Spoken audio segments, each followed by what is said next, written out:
On June 7, 2019, Allie tweeted, "Before I take a shower, I hate it in there. The wet world is a bad place. While in the shower, I remember now that this is a good place. It is the dry world that is the enemy." This is the Museum of Twitter, the show we talk about the most important tweets in the history of Twitter.com. It's trite to say that something is good because it's relatable, but this tweet is good because it's relatable. But it's not just relatable, it's so well written and so funny that it's the type of thing that gets stuck in your head whenever you are having that relatable moment. Because it would have been just as relatable if Allie had tweeted, "Before I take a shower, I don't want to get in the shower, and when I'm in the shower, I don't want to get out." Like, that conveys the same thought, and she might have gotten a bunch of retweets retweeting that because that's a feeling that a lot of people have. But the fact that she phrased it as what's going on in her head in a very funny way makes it so that at least I, when I'm experiencing this feeling, think the wet world is a bad place and it is the dry world that is the enemy. Now, Allie's bio reveals that she has ADHD, and this is not really a surprise. Olivia Guest even quoted it saying, "Tell me you have ADHD without using the words ADHD." I have ADHD as well, and this is definitely a feeling I have. I don't have it as strongly for the shower, but I'll talk about where I have it in a bit. And to be clear, Allie is doing this humorously. She's joking about the ways that she feels helpless. She even followed up a few days later saying, "I have to give myself the biggest pep talk to get in the shower, and then another one to get out of the shower, and honestly, it's too much for my weak mind. Just set me free in the wilderness and let the wolves take me." And I appreciate this because it is a feeling that I often feel with ADHD, where like I self-deprecatingly will say like, "Oh, I can't do anything." I get into this more on episode 94 where I talk about you people can't do anything. But yeah, I just love this tweet. It really sums up a feeling that a lot of people have. And you don't have to take my word for it. Alex quoted it and said,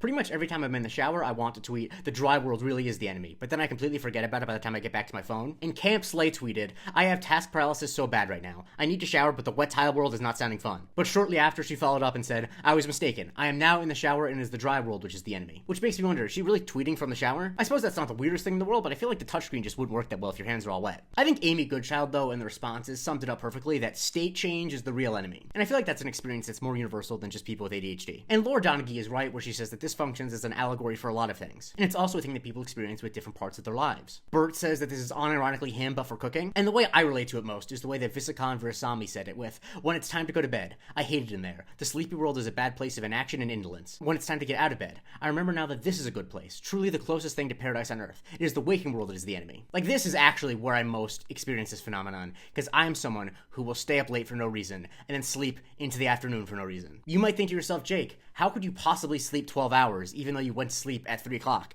And the answer is, it's pretty easy. But now I'm just making confessions. Some humorous ways it's been repurposed is that Nicholas Alvarez converted it into the Drake Hotline Bling meme, making it getting in the shower, being in the shower, getting out of the shower. And Matt Popovich used it as a meme in the head of his newborn child, which says, "Before birth, I hate it out there. The dry world is a bad place. After birth, I was absolutely correct. The wet world was a good place. It is the dry world that is the enemy." This, of course, is funny because he's talking about a newborn and because he's putting it on his head. He's saying that the first thought he had was right. Drew Bob also put it into the mind of a frog, making it, "Before I take a dip in the pond, I hate it in there. The wet world is a bad place. While in the pond, I remember now that this is a good place. It is the dry world that is the enemy." And Rob Den Blanker made an observation, which I think is very funny, which is this is the plot of Black Panther 2, word to Agua Poppy. But I don't know, I think that this tweet, while a fairly simple thought, is one of the best things about Twitter, one of the best things about having a democratized text app. Because there's been a lot of writing since writing was invented, and a lot of it has been creative, a lot of it has been metaphorical, and a lot of the human experience has been covered. But small, minute things like this are something that you probably wouldn't expect to find in a classic novel. The only time that someone would really think about this and put it in this way